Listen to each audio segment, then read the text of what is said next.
Ayan. Isang magandang umaga po sa inyong lahat. Are you happy today? Second question, are you happy with your relationship with our God? Thank God. Yun po ang pinakang-importante sa lahat. Hindi lang yung masaya tayo sa buhay na to, kundi dapat masaya rin si Lord sa atin. Yun, so, thank you for continuously coming. And then, may gusto po akong i-welcome, pero hindi ko po alam kung gusto nila pabanggit yung name. I just want to appreciate them for coming into our service today. They are our friends for faraway land. Ayan, ganon. Thank you so much. Thank you. We recognize your presence today. And then, thank you sa mga kabataan na nandito ngayon, na I hope you will understand the message for today. And ano po masasabi ko? Let's begin. Our topic for today is the work of the Holy Spirit. Itinuro ko na po to many times dito, pero I believe in my heart na ang isang topic daw po o isang bagay, kaya po ito'y patuloy na itinuturo, is ang mahalaga po yung application. The application and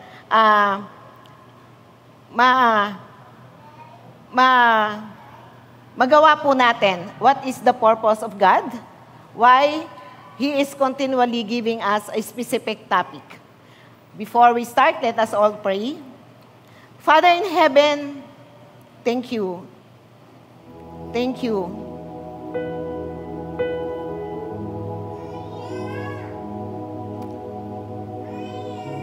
Thank you for your presence today, God. Lord, before we start, we ask you to forgive us from all our sins. Make our heart pure. Wash us by your most precious blood. Lord, bless our mind, our heart, our soul. Make it fertile, God, para po makareceive kami sa inyo sa umagang ito. Gawin mo ito, Panginoon, na matabang lupa. Matabang lupa, Panginoon. Upang anuman po ang aming mapag-aaralan, upang anuman po, Panginoon, ang pinadala mong mensahe. Lord, maging kagamit-gamit po ito sa aming buhay. You love us so much, God. You're always reaching us.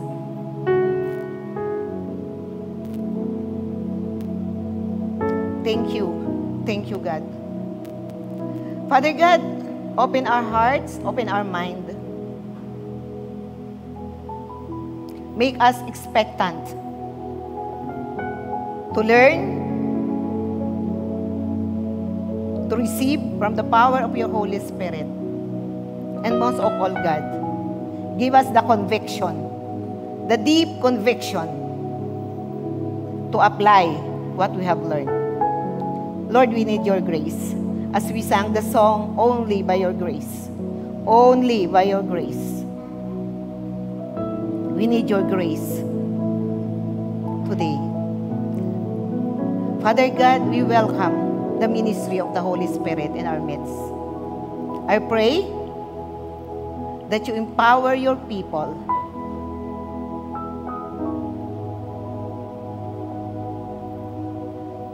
empower us, God. May the Spirit that is in us, God, be active and alive to receive from your living word. Holy Spirit, have your way. Have your way. This is your service. This is your church. We are your people. Be glorified, be magnified be known in our midst, Father. Thank you, Jesus. Thank you that you gave your all for us. And God, when you ascended to heaven, the promise of the Holy Spirit is fulfilled.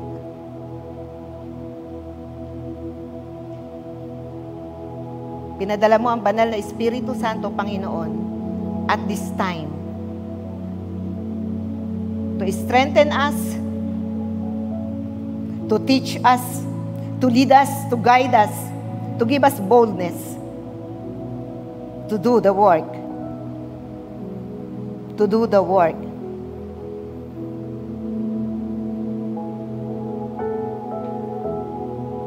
That you've called us to do. Holy Spirit, we need you in our ministry. We need you. Thank you for your anointing. Anoint my lips, God. Anoint the heart of your people. We need you today, in the name of the Lord Jesus Christ. I rebuke every spirit that is not of God in this place. In Jesus' name. In Jesus' name. Amen. Amen. Ayan. Thank you for everyone. Boring ba ang magiging topic ko today? Is it boring sa tingin nyo? Ba't tahimik? Tahimik po yata. Do you want to know more about the Holy Spirit? As we want to know more who God is? Okay. The work of the Holy Spirit. I want to give a brief introduction before I really go to the topic na gusto ko pong makita natin sa umagang ito. Holy Spirit. Holy Spirit is the third person in the Blessed Trinity. Ayan. Sabihin nyo, third person in the Blessed Trinity. In the Blessed Trinity, we have one God.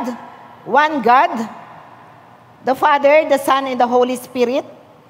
They have different rule, but with same function and goal. Sasabihin nyo, paano nangyari yon? One God? One God, but composed of three. Yan po yung sinasabing mystery. Mystery. Like, the mystery when God parted the Red Sea. Sinong makakaunawa? Why it was parted? Napakalaki nung dagat na yon. Di po ba? May mga mystery na si Lord lang ang talagang nakatatalos nun. Na minsan our mind cannot really understand. Amen po ba doon? Because He is God. He is God. We cannot limit God. But we as a person, just human, we are limited. But the Spirit, our God, is very unlimited. Like, when the water became blood, di ba? That's mystery. We cannot comprehend everything that God is doing. And now, that is my introduction. The Father, the Son, and the Holy Spirit, they are just one. They are three, but they are co-equal. Co-equal. Father is not higher than the Son, nor the Son not higher to the Holy Spirit. They are co-equal. Co-equal. Just research on it. Next, anak. Okay. As I have said earlier, they have different role. Different role, but one goal. Only one goal, one purpose. Ang role po nila, as we have seen, the Father is our Creator. In the book of Genesis, we know that God created everything, our Father God. But, take note, at that time, nandiyan na po ang Holy Spirit to help the Father creating the light, the moon, the universe, the animals, and we. The Holy Spirit is there from the very beginning. That's why I said they are co-equal. Co-equal. Co-equal in power. Kaya, if we are interested to know more about God, who is God? What God can do to me? How wonderful is my God? We should also desire to know who is Holy Spirit. Who is the Holy Spirit? What Holy Spirit can do in my life? Sometimes, namimislok po yun ng iba. They just know the Father. Oh, Father God, Almighty God. My Father. Oh, the Son, the Redeemer, the Creator. The one who gave His life. Yung dugo niya poured out for me. But many, many times, the Holy Spirit, nalilimutan na po natin. And at this present age, at this present time, we really, really need the power of the Holy Spirit in our life. Why? Our theme for this year is, what? Making disciple. Can we make disciple alone? Ulitin ko po ang tanong. Our goal for this year is go and make disciple, most likely making disciple. Can we do it alone? Yung po bang lakas natin, yung po bang desire natin, yung kaalaman natin, even yung pagmamahal natin, to make disciple, enough po ba yun? No. We need the help, we need the guide, we need the leading and the power of the Holy Spirit. Next, anak. Okay. Sabi ko nga po, tatlo sila, ang kanilang function, ang kanilang role ay magkakaiba, pero understand, they never contradict to each other. Baka sabihin nyo, Holy Spirit lang talaga. Talagang Holy Spirit? Talaga itinataas si Pastor ang Holy Spirit? Alam nyo po, paano ko po ba explain? They work as one. Ayun. They work as one. They work as one. Isa lang po sila. Kaya nga, we have one God. Do you have three God? Do you have three God? Okay, but we have one God. So, they work as one. They work as one. They are working as one. Father, Son, and the Holy Spirit. Now, I want to, alam po nyo, hindi naman Holy Spirit talaga. I mean, I just want to make an introduction, who is the Holy Spirit, pero may maganda po akong illustration for today. Maganda po. Pero sa mga dati na po, na uma-attend, sana ma-refresh kayo ng mga teaching ko about the Holy Spirit. And sa mga bago, pa po, na andito, alam ko maraming bago, lalo ang mga kabataan. Hello, mga kabataan. You need this, mga kabataan. You need this. Nung ako po ay ma-born again, talagang sinig ko po talaga ang Holy Spirit, who is Holy Spirit. And from that time onwards until now, tremendous help from the Holy Spirit. Yung courage, yung dedication po, and syempre, yung fruit of the Holy Spirit. Yung fruit, isa lang po yun fruit of the Holy Spirit. It is working in us through the Holy Spirit. The fruit of the Holy Spirit. Anyway, okay. As I've said, they are just one. They just have one purpose. Hindi sila nagkokontrahan. Makikita po natin yan in the Word of God. Sa John 16, 13, 15, their goal is giving honor to God. The Holy Spirit giving honor to the Father, the Son giving honor to the Father, and yung lahat sila po, nagkakaisa sila, nagmamahalan sila.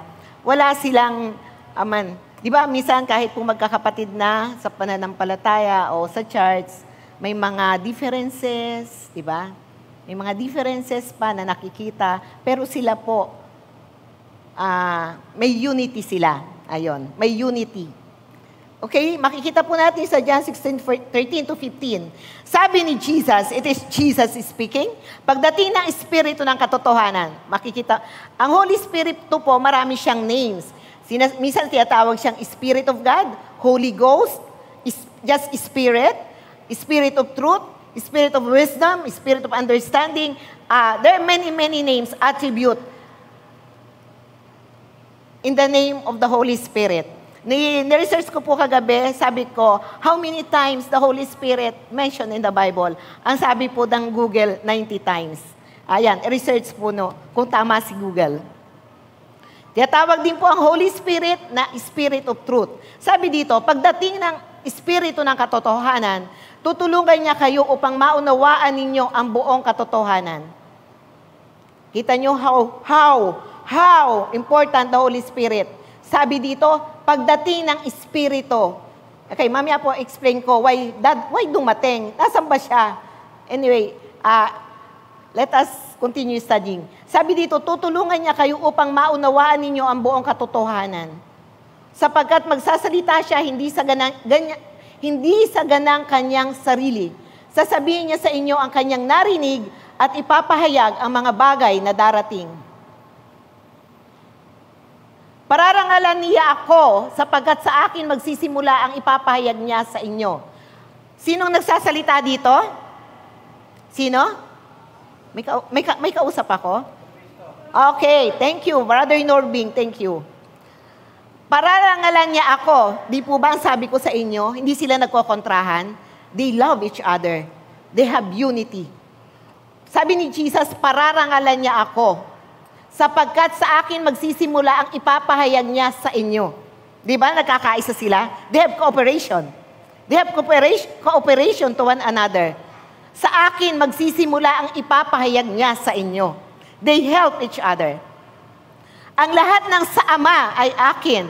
Kaya ko sinasabi sa akin magsisimula ang ipapahayag niya sa inyo. In this verse, we saw the unity of the Father God, of Jesus, and of the Holy Spirit. Nakita po nyo? Ha? Sa isang verse lang, nakita natin yung tatlong persona na yan.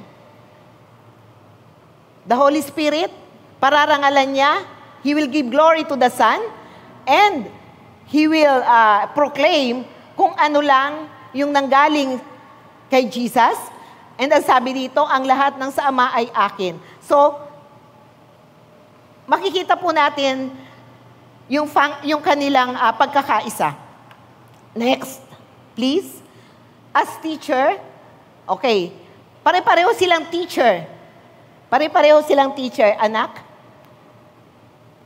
John 14:26, ngunit ang patnubay, the Holy Spirit is also called Comforter. Mamaya po, sa the work of the Holy Spirit, iisa-isahin ko po yung kanyang work as Comforter, as teacher, as intercessor, and etc. Sa John 14:26, sabi dito, ngunit ang patnubay, sino ang patnubay? Sino ang patnubay? Who is the Comforter? Okay, thank God. Holy Spirit. Ngunit ang patnubay, ang Holy Spirit, na susuguin ng Ama sa pangalan ko. See? Ha? See? Nakita po nyo? Present is the Holy Spirit. Present is the name of the Father. And present is the name of Jesus. They have unity. Amen po ba? Gusto ko pa ma-establish sa inyo, they are just one. They are just one. Ngunit ang patnubay, ang Espiritu Santo na susuguin ng Ama sa pangalan ko. Ang siya magtuturo sa inyo ng few things? Few things only? Ano ituturo sa atin ng Banal na Espiritu? Lahat. Lahat. Hindi na pala ako kailangan dito eh. Upo na lang ako. Just talk to the Holy Spirit, no? Just pray to the Holy Spirit. Lord, teach us. Lord, what's your plan? Lord, help me. Lord, guide me. Lead me to the ministry. Only Holy Spirit. The Holy Spirit is enough. Because He is the teacher. He will bring everything into our remembrance. And He will teach, all things. He will teach all things. Ito yung sinabi ko na. Ang magpapaalaala ng lahat ng sinasabi ko sa inyo. Wow. Sino ang may amnesia rito? Yan. Sino ang makakalimutin? Part lang yun, pag tumatanda, makakalimutin, Wow, we need the Holy Spirit. Holy Spirit, please remind me. Holy Spirit, please quicken into my heart. Quicken into my mind. Alam po nyo, habang naliligo ako, every time that I'm standing here, habang naliligo ako, bukas yung kaisipan ko sa Holy Spirit. Sabihin ko, ano pa yung dapat kong sabihin? Ano pa? Ano pa? Meron pa ba? Habang ako'y nasa office, pag ako ay kung anong ginagawa ko doon, naglalagay nito, I am talking to the Holy Spirit. Holy Spirit, may dapat pa ba akong masabihin? May nakalimutan pa ba ako? What is the important in this message that you want me to tell to your people? What is it, God? Continually, I'm talking to the Holy Spirit. Kasi importante po yun na it's not me. It's not me. It's not my word. It's not my head knowledge. Hindi rin lang yung kung ano yung nasa Bible, kundi yung what exactly is the message or the word that the Holy Spirit wants you to hear. Na kailangan po natin. Hindi lang po kayo, kailangan ko rin. Kailangan ko rin. All of us need the Holy Spirit. Okay? What is the function of the Holy Spirit again? Yan, function, iisa lang. Yan, nakita natin. Tandaan natin, John 14:26. Go ahead, anak. Yan, alam na natin yan. He is also called, anak, Spirit. Yan, para pag nagbabasa po kayo ng Bible, nakita niyo yung salitang Spirit. Sino ba ito Spirit na to? Yung po Holy Spirit yon, meaning Holy Spirit. Kasi sa Bible, makita natin, ang Panginoong Jesus, ang anak, so alam natin, is Jesus. Ano pa? Ang manunubos, we know it's Jesus. Di ba? Very, very clear. Pero, ang Holy Spirit, marami po siyang names. Nung po nakaraan kong teaching, alam ko, buhay pa si Pastor Dax, I mentioned about the names, the many names of the Holy Spirit. I'll just explain here only a few. Kasi may gusto nga po akong i-demonstrate sa inyo today. Ito, background lang po to. Okay, ito ang patotoo ni Juan. Nakita kong espiritong bumababa buhat sa langit. Yan ng isang kalapati at nanatili sa kanya. Di po ba? Anong nagsisimbolize sa Holy Spirit? Ano? Kalapati, di ba? Dove. Dove symbolizes the Holy Spirit. Alam po yan. So, yung word na espiritu, Holy Spirit po yon. It is also the name of the Holy Spirit, the Spirit. Next, Spirit of the Lord. Sa Isaiah 11:2, mananahan sa kanyang Espiritu ni Yahweh. Yon. Yung Espiritu ni Yahweh, Spirit of the Lord, yun po ay Holy Spirit. The Holy Spirit. 3, Holy Ghost. Sa 1 Peter 1:12, 1 John 5:7, mention Holy Ghost. Hindi ko na po inelaborate yung verse, pero it is the Holy Spirit. Next, anak. Spirit of Jesus Christ. Yan.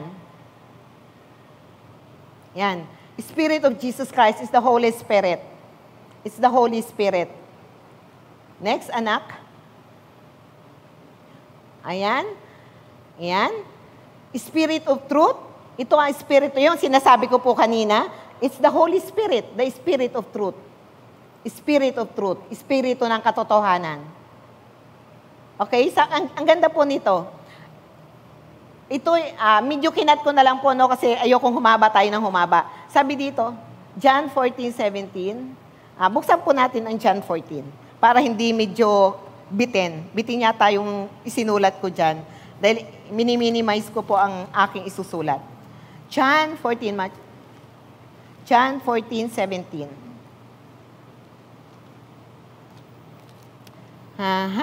Tingnan natin kung saan tayo magsisimulang magbasa.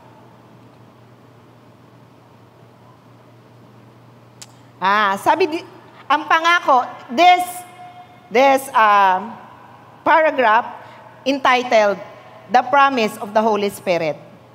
The promise of the Holy Spirit. Ang pangako tungkol sa Espiritu Santo. It is Jesus speaking. Sabi dito sa John 14:15, para hindi tayo bitin. John 14:15. Kung iniibig ninyo ako, tutuparin ninyo ang aking mga utos. Dadalangin ako sa Ama at kayo bibigyan niya ng isa pang patnubay na magiging kasama nyo magpakailanman.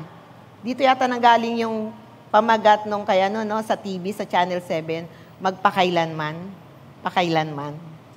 Yan. Uulitin ko, ang ganda, di po ba? It is Jesus speaking. Tinupad po niya to. Jesus told us, I will pray to the Father for the sake of our friend. I will pray to the Father to give you a comforter, or to give you another comforter, to be with you forever. Sabihin po natin, forever. Forever. Ang banal na Espiritu ay kasakasama natin simula nang tayo maborn again. Sabihin mo, simula na ako'y maborn again, nandito na yung banal na Espiritu Santo. Nanahan na. Mamaya matatapik ko yan. Andito na. Nag-stay na rito. Dito, sa Espiritu ko. And, kaya po nabuhay, na-reactivate, naging alive yung ating Espiritu because of the power of the Holy Spirit. Until now, at hanggang sa dumating ang Panginoon, the Holy Spirit is with us. Kasama natin siya forever. Forever and ever and ever. Are you happy that the Holy Spirit is indwelling in you? Masaya po ba tayo na kasama natin ang banal na Espiritu Santo? Yes, we really need the Holy Spirit in our life. We are weak. Marami tayong kakulangan. But the Holy Spirit is our sufficiency. He is enough for us. By the way, ang gender po ng Holy Spirit is masculine. Although nakikita ko, masculine eh.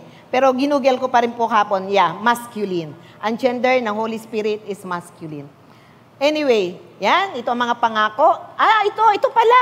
Ito ang gusto ko. John 14:17. Ito nga po pala, introduction ko lang dito, no? Ba't ko ba nalimutan yan? Anyway, sa verse 17, ulitin ko sa 16.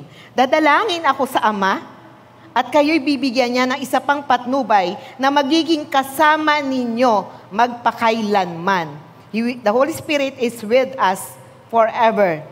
Ito'y ang espiritu ng katotohanan na hindi matanggap ng sanlibutan sapagkat hindi siya nakikita ni nakikilala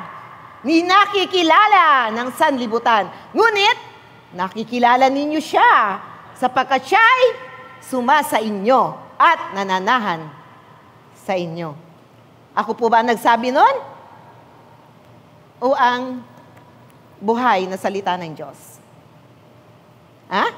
Sana po wag natin itong kalilimutan. I really like this verse.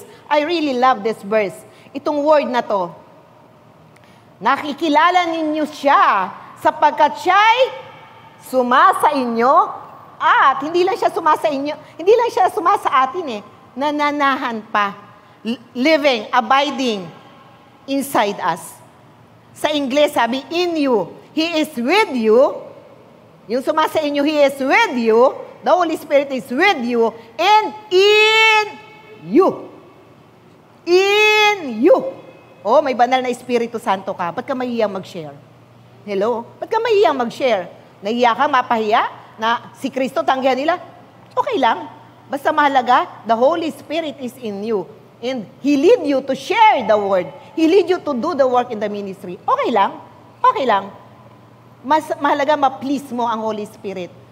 Why you should be afraid? The Holy Spirit is in you. He will back you up.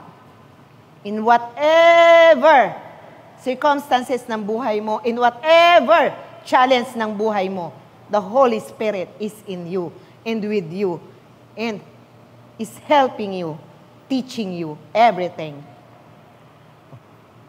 Okay? Names attribute to the Holy Spirit sa Ephesians 1:13. Holy Spirit of promise.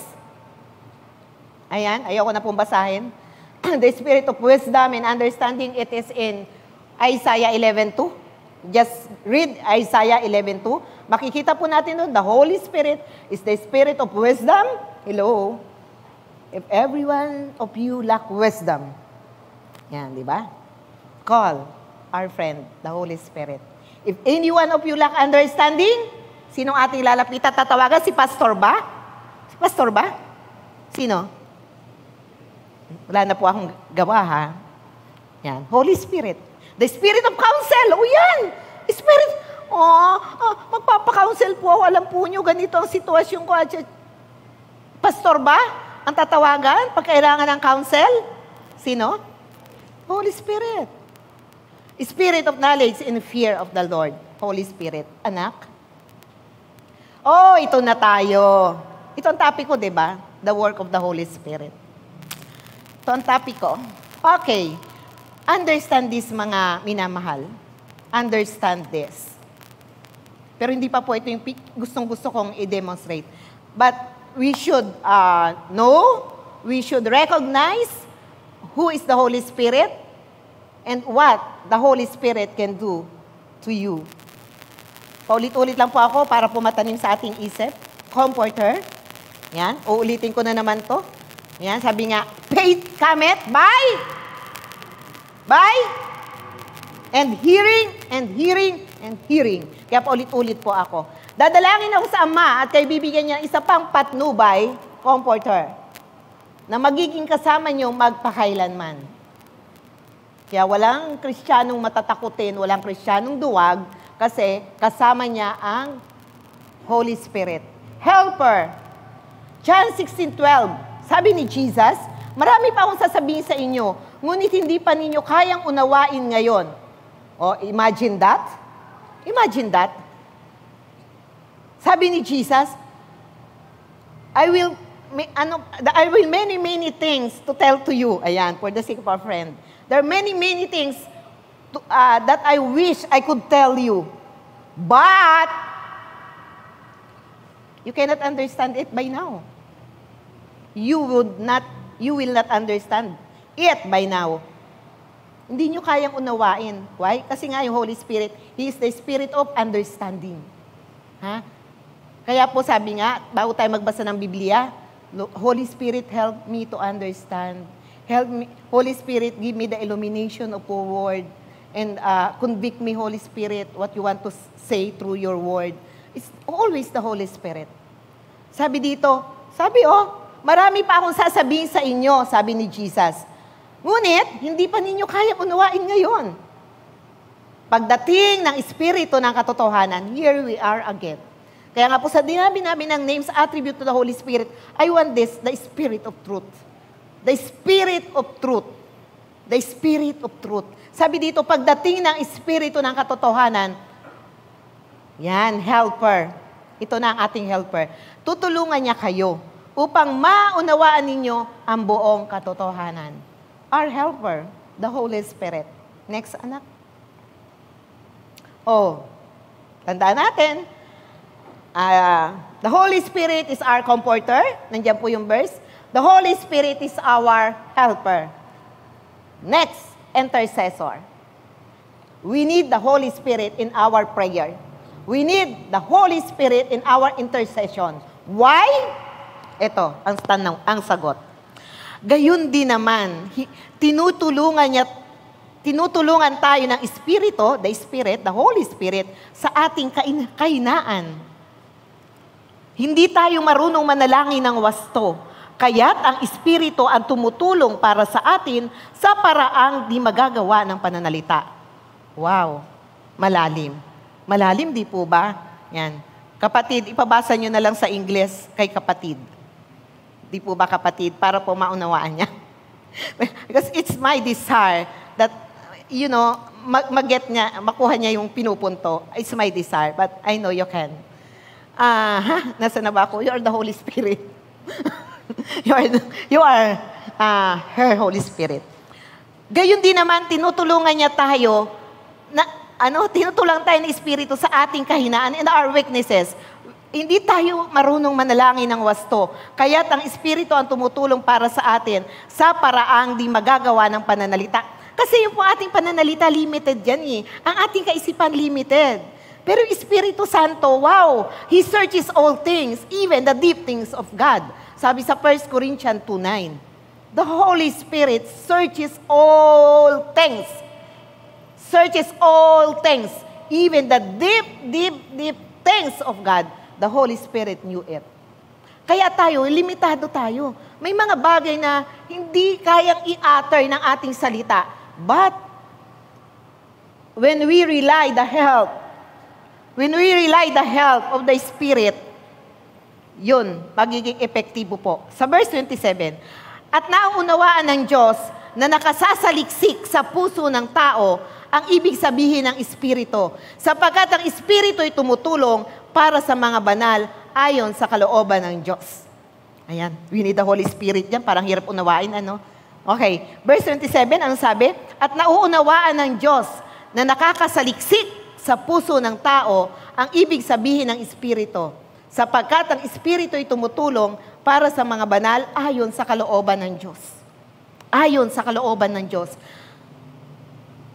Ayon sa kalooban ng Diyos. What is the perfect will of God? What is the perfect will of God? Kaya pong i-reveal sa atin ng Espiritu. Kayang-kaya po. Nasasaliksik niya ang ating puso. Kaya kaya niya tayong i-guide. Kaya niya tayong i-lead. Kasi the Holy Spirit knew our heart. Knew our heart. Know everything. Our mind, nababasa niya. Our heart, He knew it. There is no limitation in the power of the Holy Spirit. So tandaan po natin, He helped us in our intercession. Minsan pag-load natin, we don't know what to pray. We don't know what to say. Diba? We don't know. But we want to pray. We want to pray. But we don't know how. Di po ba? Ask the help of the Holy Spirit. Acknowledge. Acknowledge the help. Acknowledge. Alam niyo po, ang aking sanang introduction kanina. Asan na ba dapat yung introduction ko na yun? My introduction kanina is, hindi ko nadala yung kodigo ko. Ang anak mo ba, kapag hindi mo specifically binigyan ng utos, bago ka umalis ng bahay, anak, may nakababad akong labahin, paki-washing machine.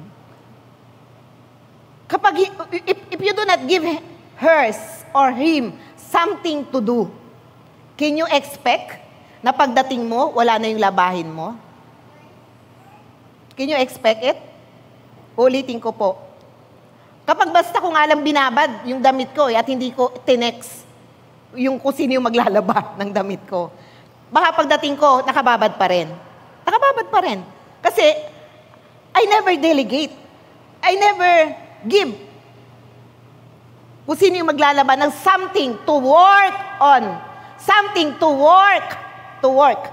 Kung anong dapat niyang gawin. Kung anong dapat niyang trabahuhin. But, kapag sinabi ko na, ganito, ganito, ganyan, can I expect na pagdating ko galing sa trabaho, nagawa? Can I expect? Siyempre, sinabi ko eh. That's why I say to you now, I'm telling to you now, acknowledge what the Holy Spirit can do for you. Recognize who the Holy Spirit in our life as Christian, as born again. Sabi nga, anong sabi? Believer, being filled by the Holy Spirit. We are a believer that is filled, puno ng banal na Espiritu Santo. Hindi tayo kulang. Nasa sa atin na lang po yun. It is in us kung hindi tayo ano ba sa Tagalog ang filled? Kung hindi tayo papupuspos sa banal na Espiritu Santo. As I've said, give the Holy Spirit something to work on. Kung paanong pag ako umaalis po ng bahay, may mga text ako o may mga sinasabi ako para pagdating ko, alam ko, nagawa. Ganon din po tayo sa banal na Espiritu Santo. Huwag tayong mahiya. Bakit? Kay Jesus ba? Pag tayo humihingi, nahihiya tayo? Sa Father God ba? Pag tayo nanghihingi, nahihiya pa ba tayo? Hindi, di ba? So, ganon din the Holy Spirit. The Holy Spirit can do tremendous things for us. Not only for us. Take note. Papunta ako doon for the work in the ministry. Next. Teacher. Teacher, walang tumatayo dito sa unahan nang hindi ginagabayan ng banal na Espiritu Santo. At bawat tumatayo dito are homegrown teacher and preacher. Sister Lynn, Sister Malu, Brother Arnold, bago po sila makagawa ng isang mensahe, bago sila makasulat ng isang verse, bago sila makagawa ng PowerPoint, sinisik nila ang kapangyarihan at gabay at tulong ng banal na Espiritu Santo. Amen po ba doon, mga homegrown teachers? Amen po ba doon? Sapagkat alam natin, kung ang mensahe natin ay hindi galing sa Diyos, hindi galing sa banal na Espiritu, wala yan. Wala yan. Walang dating. Walang dating. Kasi galing lang sa ating kaisipan, sa ating puso, at sa ating espiritu. It must come from God through the power of the Holy Spirit in us. Makulit akong tao. Sabi dito, John 14:24, ngunit ang patnubay, ang Espiritu Santo, na susuguin ng Ama sa pangalan ko, ang siya magtuturo sa inyo ng lahat ng bagay at magpapaalaala ng lahat ng sinasabi ko sa inyo. So, ano-ano po ang kanyang work? As a comforter. Ano pa yung dalawa? As helper. Pangatlo, as intercessor or on our intercession. Yun po ang pangatlong work ng Holy Spirit. At pang-apat, as teacher. Kasi patnubay siya eh. Gabay. Di ba? Patnubay, gabay. Is it gabay? Ang patnubay is gabay. Yan. Kaya sa mga gustong magpastor, na medyo nag-aalanganin, na medyo may takot pa sa puso, sino ang dapat lapitan? Sino ang dapat tawagan? Sino ang dapat i-recognize na makakatulong sa kanya? The Holy Spirit. Huwag po tayong matatakot, mga minamahal. Alam po nyo, paggamit na tayo sa God, limited ang buhay natin. Very limited. Pastor Ercel died at 41 years old. But, praise God, nagamit ng Lord ang buhay niya. Even sa 20 years, or I don't know kung ilang taon na siyang Kristiyano.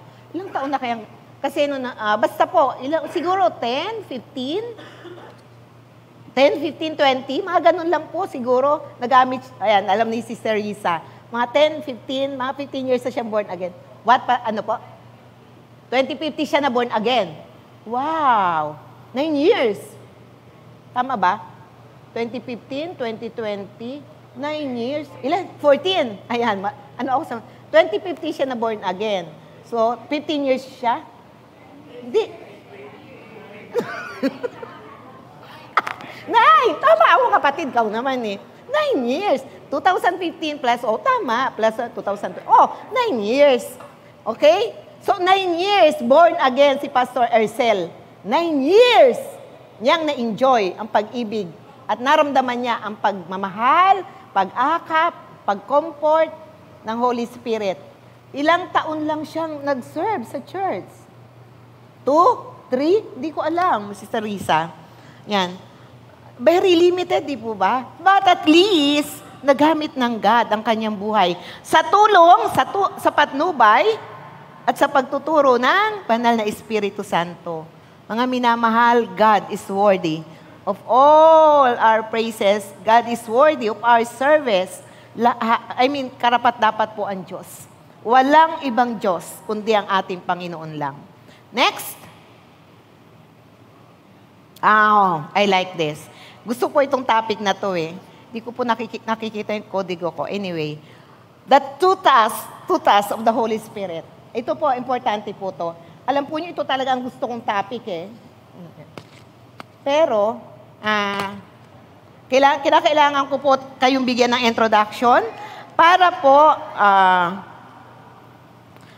po maunawaan natin kung ano ang banal at sino at paano tayo yan.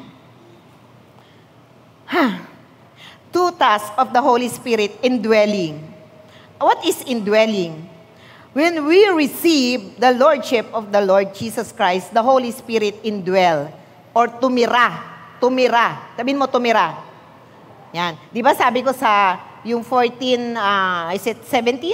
14:17 na sabi doon, the Holy Spirit is with us and in us. So, alam natin, nandito sa atin, tumira na. Indwell, ibig sabihin ng indwell, possess spiritually. The Holy Spirit possess us spiritually. Grabe, ano? Possess. Tinignan ko po, yan po meaning sa dictionary, sa Google. The moment we accept the Lordship of Jesus, the moment na tayo na born again, the Holy Spirit is in us. He possess, yung indwell, possess spiritually, makes one home. Wow! Wow! At home sa atin ang Holy Spirit. Home, makes one home. Home, at home siya. Oh, love it.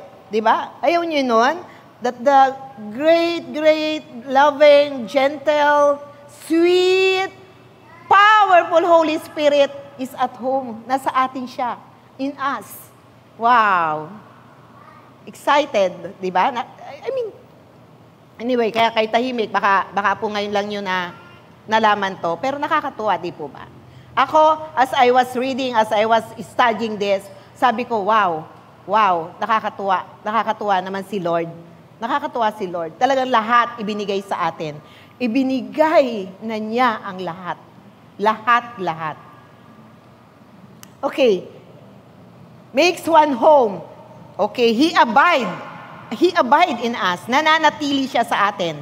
That is indwelling. And what is outpouring? Okay. May illustration ako dito eh.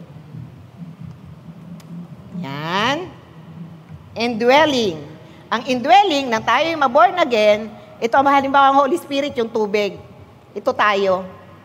Yan. Nandito siya sa atin. Nag-dwell na siya dito. Andito na ang Holy Spirit sa atin. Yan. Mamaya, may gagawin pa po ako para maintindihan natin. Outpouring. Once we are established, anak, outpouring na tayo. So, two tasks. One is, sabihin natin, indwelling. Indwelling, sumaatin ang banal na espiritu. Two, outpouring. Nasaan na tayo? Wala ba akong outpouring, anak? Number 2, outpouring. Walang outpouring? Nasa power. Yun. 2 is outpouring. Once we are established in the indwelling of the Holy Spirit, the fullness causes an overflow. And it is what we call the outpouring. Oh, ipapaliwanag ko pa yung indwelling, ha? Pag tayo po ay nag-worship, ano ang ginagawa natin? Yung Holy Spirit, para bang, as we are worshiping God, the power of the Holy Spirit, parang gusto natin tayong ma-filled. Amen ba?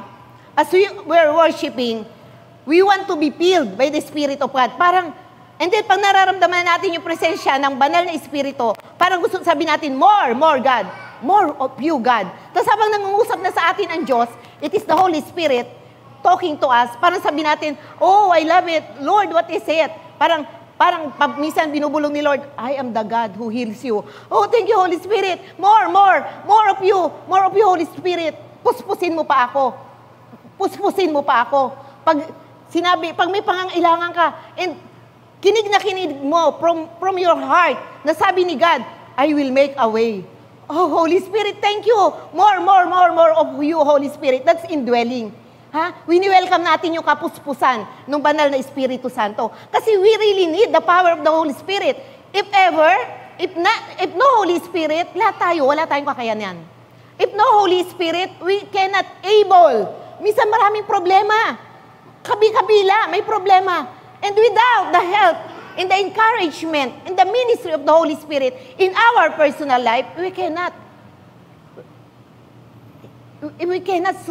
sustain every pagsubok, every challenges, every problems.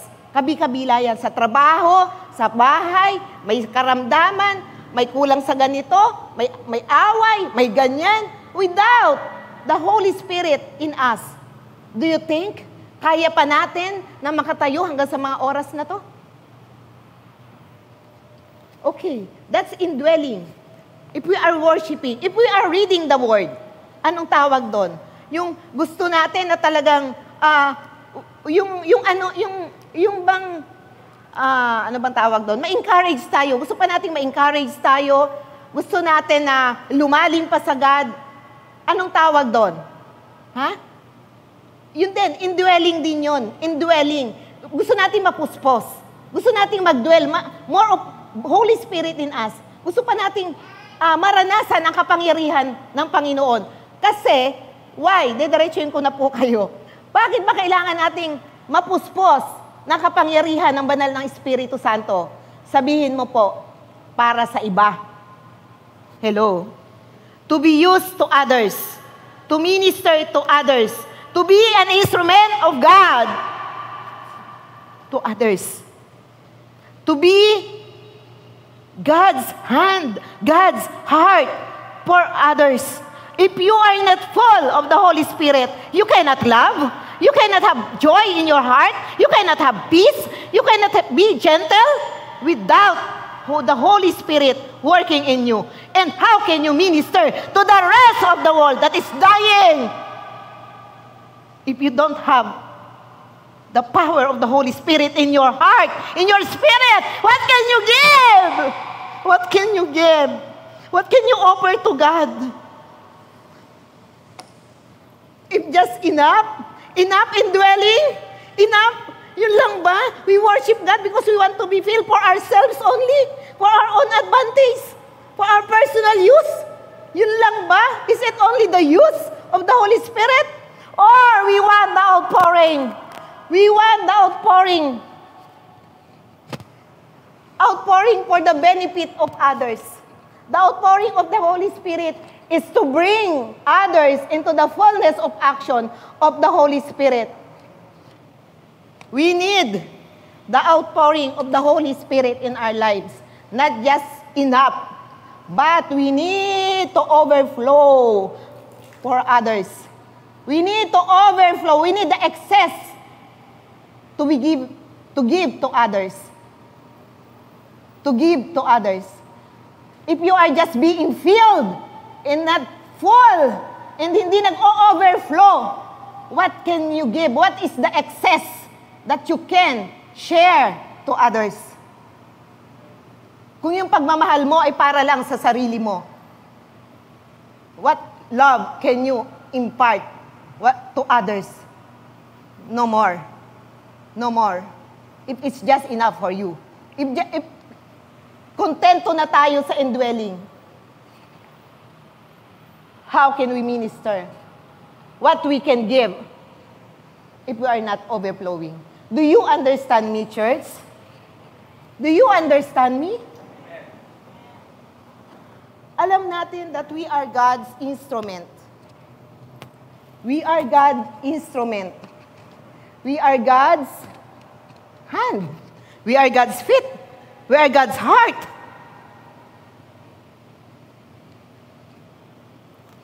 And kung ang banal na espiritu po na kilos ay para lang sa atin, how others benefit? We need the fullness of the Holy Spirit. Sa Acts 1:8. Ano sabi sa Acts 1:8? Iinom po ako, ha? From the outpouring. Inom lang po ako. Alam po ba nyo, kaya ako naisipan the reason why God led me to this topic is because of Acts 1:8. Sabi ko, Lord, discipleship.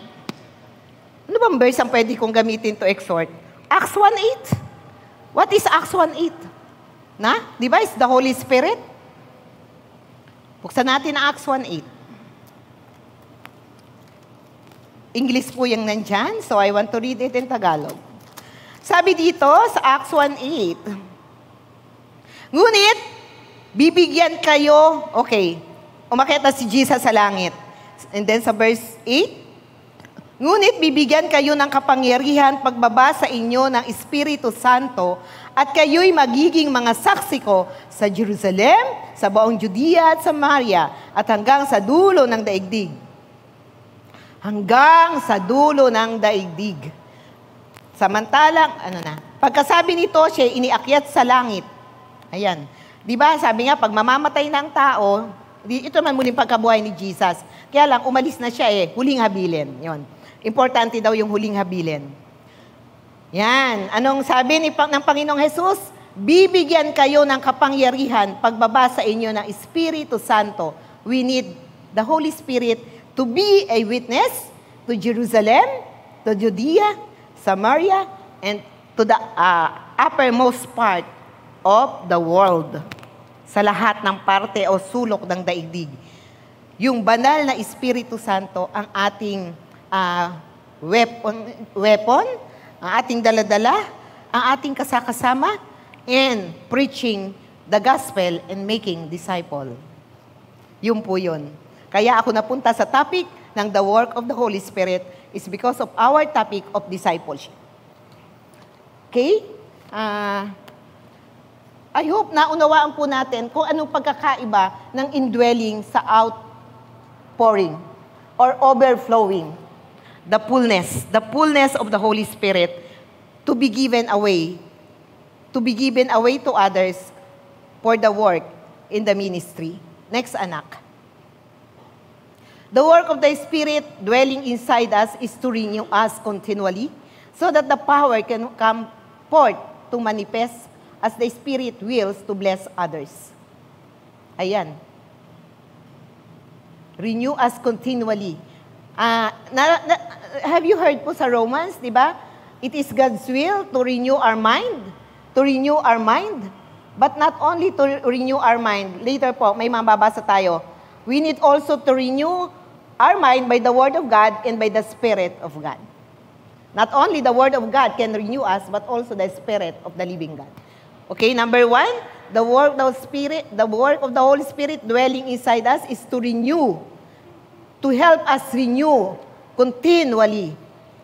Number 2, get in the Word of God to renew your mind and change these patterns of thinking with the help of the indwelling Holy Spirit. Kailangan natin ang tulong ng indwelling Holy Spirit, yung Holy Spirit na taglay-taglay natin. We need it. Kung ang Word of God lang po, yes, Word of God is powerful, but to help us to cooperate and to apply the Word of God, we need the indwelling Holy Spirit in the inside of us. Word of God alone is not sufficient. We need the power. We need the power. The power from the Holy Spirit. Number 3, we need to renew our mind by the Word of God and by the Spirit of God. By the Spirit of God. Hindi lang Word of God ang nakakapagpa-renew at nakakapagpabago sa atin. There must be also the strength or the power. Power. Katulad sa Acts 1:8. Power from God, the Spirit of the living God. Next. Dito na po ako magtatapos.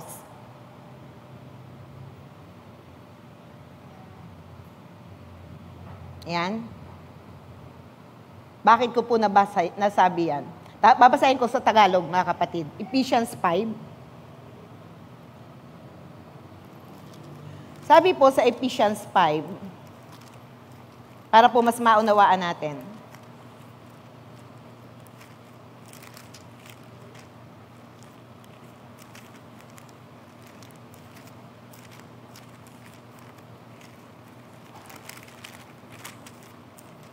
Okay, Ephesians 5. Okay, 5:15. Wow, mahaba-haba pala to.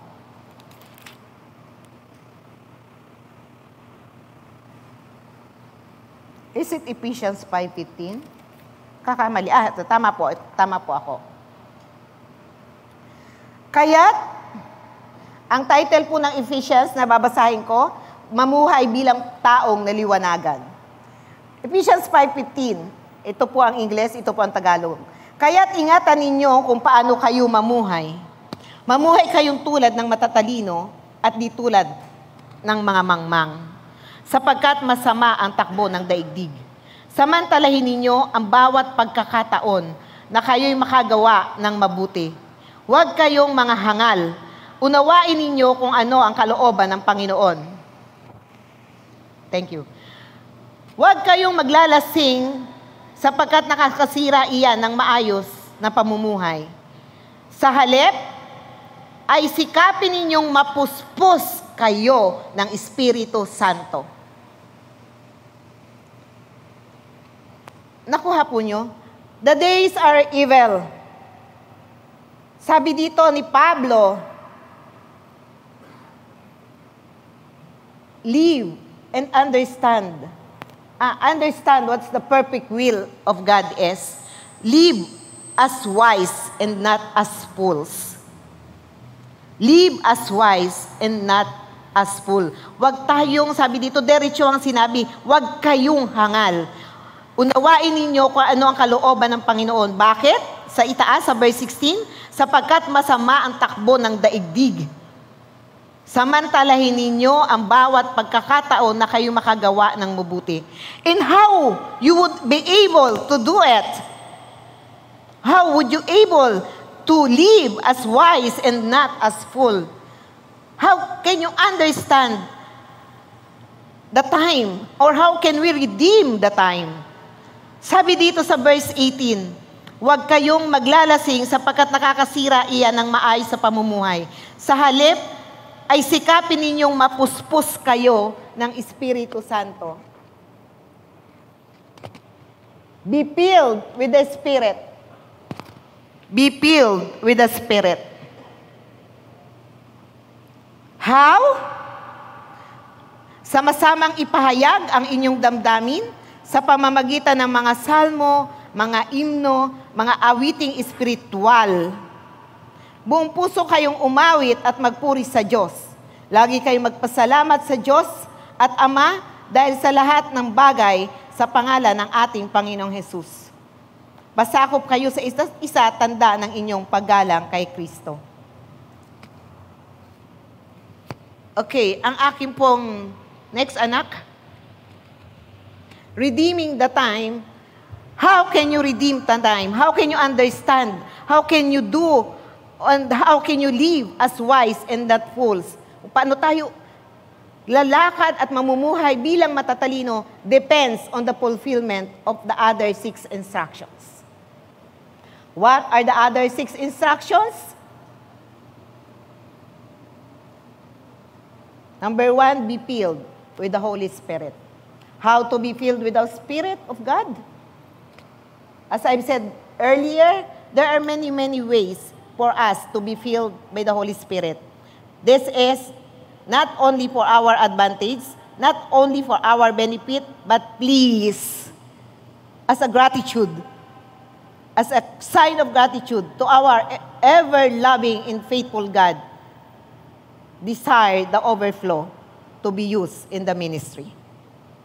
To be used in the ministry. Even if you are usher, even if you are in the music, even if you are in the teaching ministry, you can reach the unreached. Because it is the heartbeat of God to seek and save the lost. Acts 1:8 said, ano sabi po doon? And the power of the Holy Spirit shall come upon you. As you desire,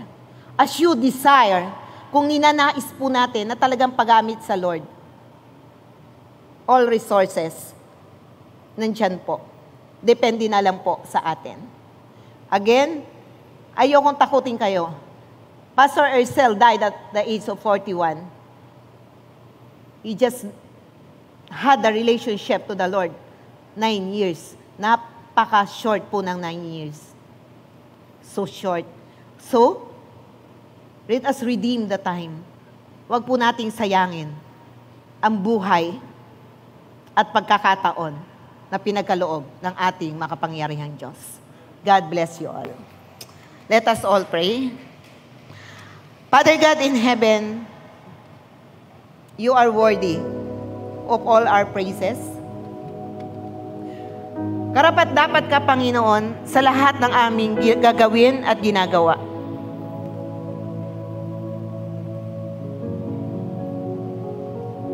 You redeemed us twice. You owned us twice, God. You owned us twice. Nang ginawa mo kami, nang nilikha mo kami, sa'yo na kami. Pero nang kami magkasala, you redeemed us, God. Pangalawa kaming beses na naging sa'yo. What a wonderful love. What a wonderful love. Thank you Thank you na ibinuhos mo sa amin ang lahat ng biyaya at pagpapala sapagkat mahal mo kami at kami ay sa'yo. Father God, in response, we ask the Holy Spirit. We ask the Holy Spirit to teach us how to respond to your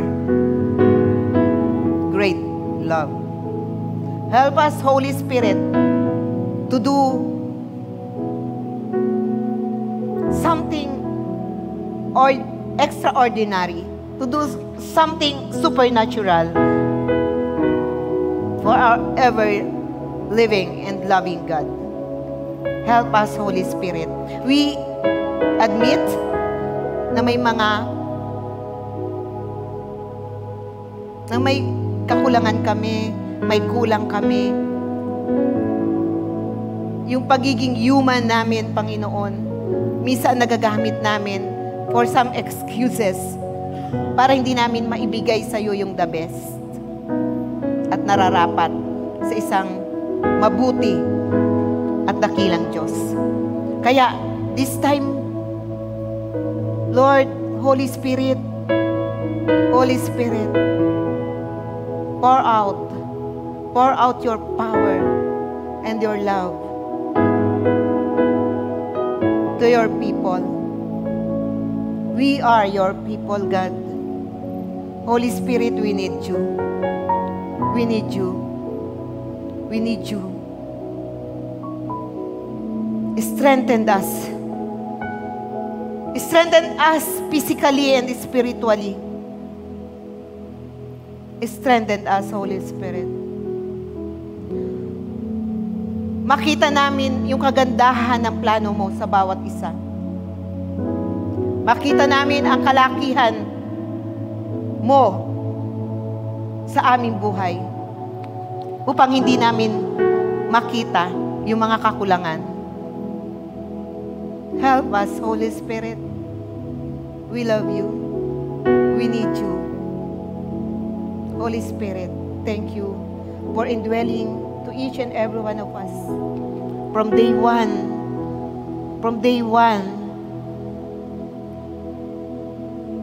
na tinanggap namin ang Lordship ng Panginoong Jesus. Until now, nagkakamali man kami, nagkakasala man kami, nagkukulang man kami, pero ikaw, Banal na Espiritu Santo, ay laging nananatili sa aming buhay. Thank you. Thank you, God. Patawarin mo po kami. Patawarin mo po kami. Kung minsan, hindi namin nakikita yung kahalagahan mo. Patawarin niyo po kami kung minsan, ina-underestimate namin kung ano yung pwede mong gawin. Patawarin niyo po kami, Panginoon, kung Banal na Espiritu Santo, kung nagkulang kami sa pagkilala sa inyo. Patawad po. Patawad. And we ask na sa pamamagitan po ng kapangyarihan mo, help us to become a better person, a better child,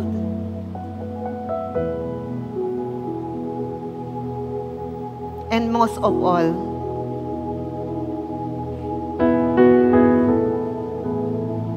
bilang kasangkapan mo upang may madala kaming kakaluluwa sa iyong paanan. Help us, Lord. Help us in our timidity, in our laziness. Help us, Lord. Help us, Holy Spirit. Help us, Holy Spirit. Make us always remember what you've said in Ephesians, that the time is evil. Make us to be the light of this dying world for the glory and honor of your wonderful name. Help us, God. Help us. Father God, hindi ko po tinatapos dito ang mensahe. Kayo po ang magtapos ng mensaheng ito sa puso at kaisipan ng aking mga kapatid. I pray the fullness of the Holy Spirit to each GU's members. Possess them, God. Ariin mo silang sa inyo. For they are yours. They are yours. They are yours. Hindi sila pag-aari ng sino man. Hindi sila pag-aari ng mundo. Kung anumang bagay na nakakasagabal to do your divine call in their lives. They are yours. They are yours. I declare that they are yours. They are yours, God. Forever, they are yours. Huwag mong hayaan, Panginoon, na hindi matupad ang perfect will and divine purpose mo sa buhay ng aking mga kapatid. In Jesus' mighty name. In Jesus' mighty name. Amen. Amen. Ayan, dadako na po tayo sa banal na hapunan. Pwede na pong kumuha ng elements,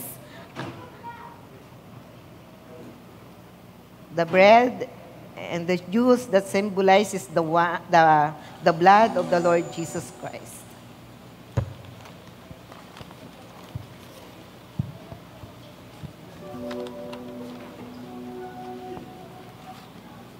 Ay, thank you.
Pwede na po tayong tumayo.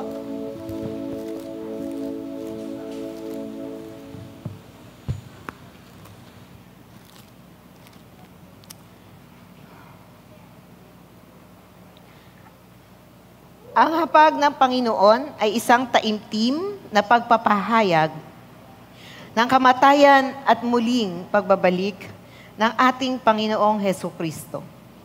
Isang pag-aalaala sa kagandahang loob ng Diyos sa pamamagitan ng kanyang mabiyayang pagpapatawad sa ating mga kasalanan.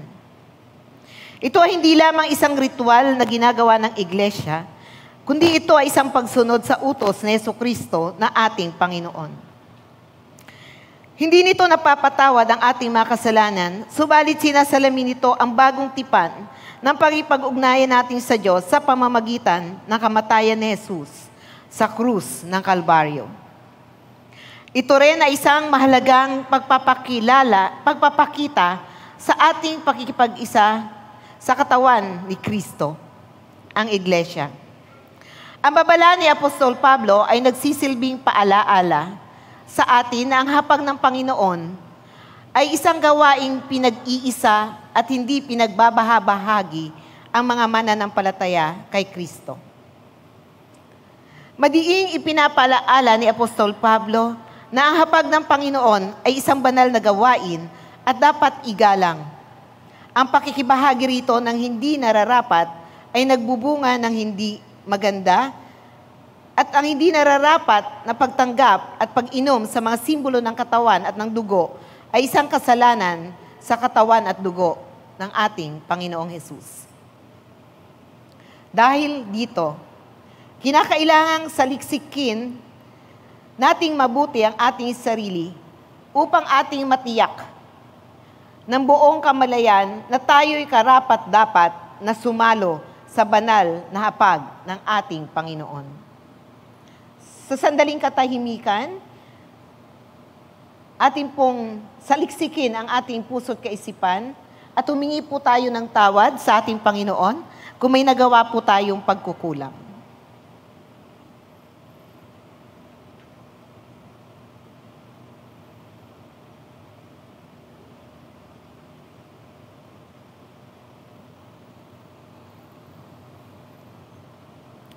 Panginoon naming Diyos, lubos ang aming pasasalamat sa iyong dakilang pagmamahal sa amin.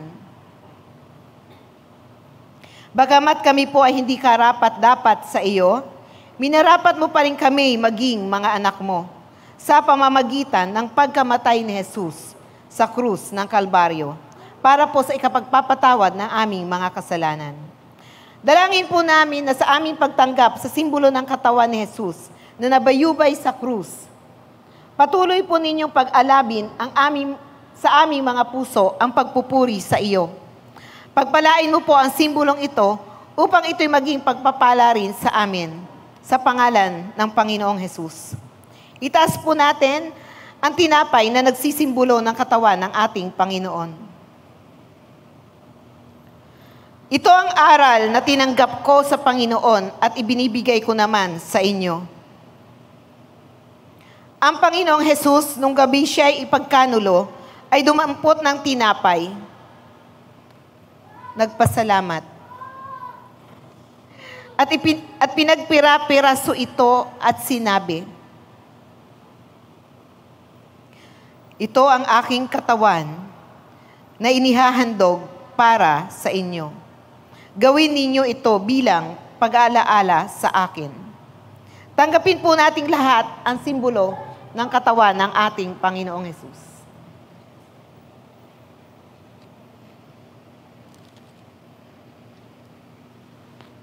Panginoon naming Diyos, kami ay nagpapasalamat din sa iyong kaloob na buhay. Ang dugo ni Jesus na nabubo sa krus ng Kalbaryo ang siya naghugas sa aming mga kasalanan. Upang kami maituring mong mga anak, inihandog po namin sa inyong aming mga pagsamba at pasasalamat bilang isang haing buhay para sa ikaluluwalhati ng iyong pangalan. Habang patuloy po naming ipinapahayag ang iyong kaharian at ang iyong muling pagbabalik. Ito po ang aming dalangin sa pangalan ni Jesus. Itaas po natin ang simbolo ng dugo ni Kristo habang pinagpapasalamat po natin ito. Gayon din naman, matapos maghapunan, ay hinawakan niya ang saro at sinabi, ang sarong ito, ang bagong tipan na pinagtitibay ng aking dugo. Tuwing iinumin ninyo ito, gawin ninyo ito bilang pag-alaala sa akin. Sapagkat tuwing kakain kayo ng tinapay na ito at iinom sa sarong ito, ay ipinapahayag ninyo ang kamatayan ng Panginoon hanggang sa muling pagparito niya. Tanggapin po nating lahat ang nagsisimbolo ng dugo ng ating Panginoong Hesus.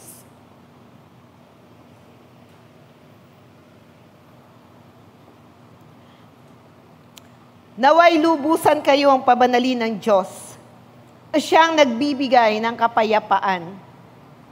At naway panatilihin niyang walang kapintasan ang buo ninyong katauhan, espiritu, kaluluwa at katawan hanggang sa pagparito ng ating Panginoong Hesus. Tapat ang tumawag sa inyo at gagawin niya ang mga bagay na ito. Sumainyo nawa ang pagpapala ng ating Panginoon.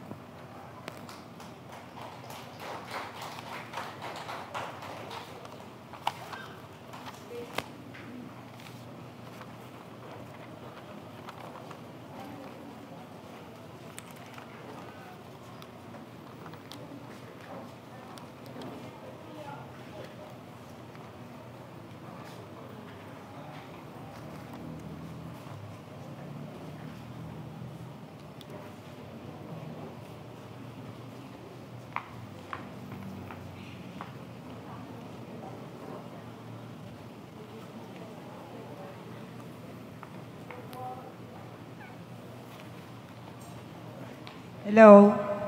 Hello po, good morning. Nabless po ba tayo? May nagpala po ba tayo? At napuspos po ba tayo ng banal na espiritu? Amen. Dadako po tayo sa pagkakaloob. Basahin ko lang po ito sa Malakias 3:10. Wait lang po, magsasalamin lang po, tumatanda na. Sabi dito, dalhin niyo ang buong ikasampung bahagi ng kamalig upang magkaroon ng pagkain sa aking bahay. At subukin niyo ako ngayon sa bagay na ito, sabi ng Panginoon, ng mga hukbo. Kung hindi ko bubuksan sa inyo ang mga durungawan sa langit at ihulog ko sa inyo ang isang pagpapala na walang sapat na silid na kalalagyan. Amen. Magte-testimony lang po ako ng konti, para lang po magkaroon ng idea or sabihin nating makakuha ng matutunan ng konti ang ating mga kapatid. Ito po kasi experience ko lang. Nung mga bata pa yung mga anak ko, so medyo katatapos ko. Kababalo ko lang po noon. Wala po akong trabaho. Ang hirap mag-provide kasi lahat ng bagay iniisip ko po yun. So noon, konti lang po ang naipagkakaloob ko kasi syempre po, kumbaga, ang isip natin is laging kailangan i-provide ko yung pagkain, yung sa pag-aaral ng mga anak ko.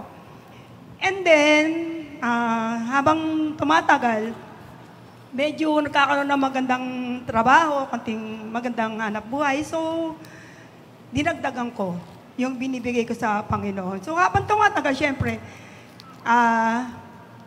dumarating yung magandang pagpapala, nabibless ka. Hanggang sa ngayon, nabigyan ako ng Panginoon ng magandang hanap buhay. Pati mga anak ko, hindi na po ako yung nagbibigay para sa kanila. Sila na po yung nagbibigay para sa akin. Kasi, binibless nga po ako ng Panginoon. At, syempre, habang tumatagal at habang nagbibigay din po ikaw, no, kung palaki ng palaki ang ibinibigay mo sa Panginoon, is malaki rin po ang ibabalik niya sa inyo. Ito po ay experience ko, At nagpapasalamat po ako sa kabuti ng Panginoon dahil sa ginawa niya sa buhay naming mag-iina. So, yun po. And salamat sa Panginoon. So, let's pray para po sa ating pagkakaloob. Panginoon, sa umagang ito, Panginoon, nagpapasalamat po kami sa kabutihan mo na idinako mo po kami, mga anak mo dito sa iyong tahanan sa araw ng linggong ito, Panginoon. Lord, hiling po namin, Panginoon, na mga kapatid po namin na mga walang trabaho, bigyan mo po sila ng maayos at magandang trabaho para po kung sa mga panahong gusto nilang magkaloob sa iyo na mas higit pa sa gusto nila, Panginoon. Pagpalain mo po sila, O God. At ganoon din po ang mga kapatid po namin na may mga hanap buhay or mga businesses na palaguin mo po ito, Panginoon. At ikaw po yung magpala ng lubusan upang makapagbigay po sila ng higit-higit pa sa gusto nilang ibigay sa iyo, O Lord. Maraming salamat po at sana po ang mga kaloob na ito na ibinigay mo at ibibigay po ng mga kapatid namin, Panginoon, ito po ay iyong basbasan at magamit po namin ito sa ikalalago ng iyong iglesia. Maraming salamat po sa pangalan ni Jesus. Amen.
In connection pa rin po sa message ko,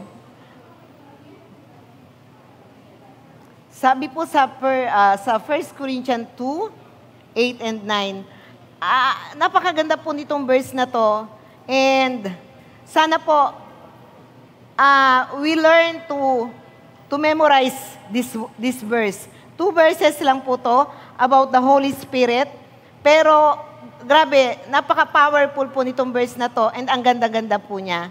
Sabi po sa 1 Corinthians 2, 8 and 9, sa English ko po muna sasabihin kasi mas mabilis o madaling i-memorize pag sa English. Pero please, magbasa po tayo ng Biblia. Open our Bible to pag-uwi natin sa 1 Corinthians 2, 8 and 9. Sabi po dito, is it in 1 Corinthians? Yeah, 1 Corinthians 2, 8, 9 to 10. Sabi dito, no eye has seen, no ear has heard, no mind has conceived what God prepared for those who love Him. But God revealed it to us by His Holy Spirit. The Spirit searches all things, even the deep things of God. Sa Tagalog, sabi po doon, hindi pa nakikita ng mata, hindi pa rin nakikinig ng tenga, o hindi pa rin po naunawaan ng kaisipan kung ano ang mga inihahanda ng Diyos sa mga umiibig sa Kanya. Subalit, ipinapahayag ito sa atin ng Kanyang Espiritu sapagkat ang Espiritu ang nakakatalos ng lahat ng bagay. Napakaganda po about the Holy Spirit. Sana po, para po mas ma-appreciate pa po natin yung kung sino talaga ang Holy Spirit and how powerful ang banal na Espiritu Santo. Please, memorize 1 Corinthians 2, 8 to 10. Yun po yung binasa ko. And, ang haba akong magmensahe, parang na po kanina sa PowerPoint na nakaligtaan po. The purpose of indwelling is that the Holy Spirit dwell in us to do something for us. Nananahan yung Espiritu to do something for us, to make us become what God intended us to be.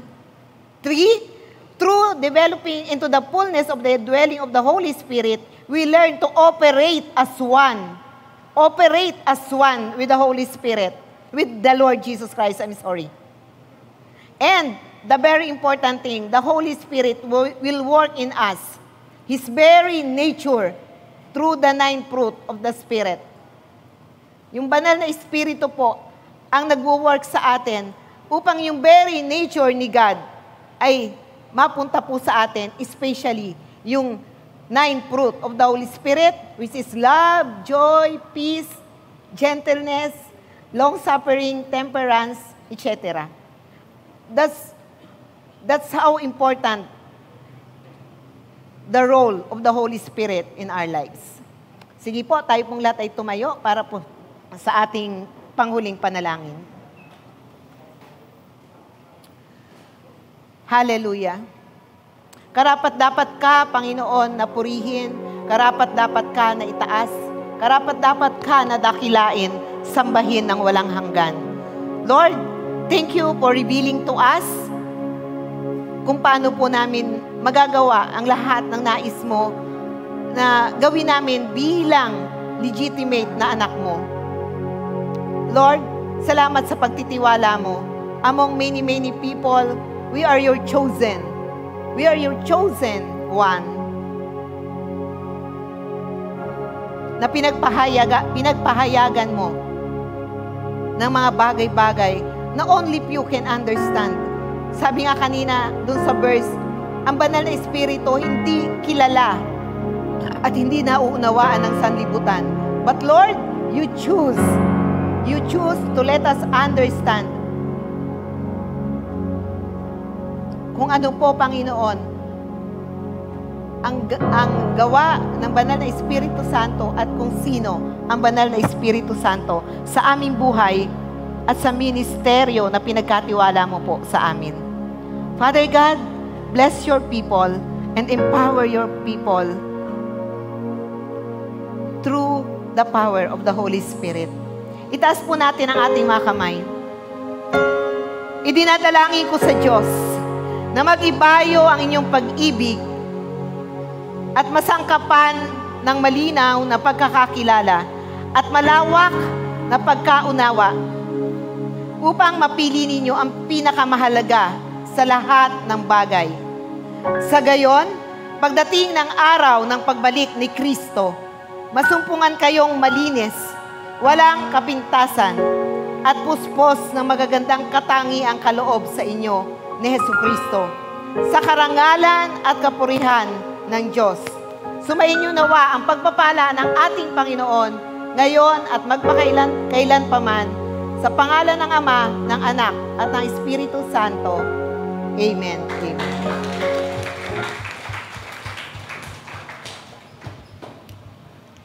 Thank you po for the wonderful message. And before we go, let's sing one last song. Okay lang po ba? Ayun, gutom na tayo, no? Gutom na po tayo. O sige, let's sing You Are Good.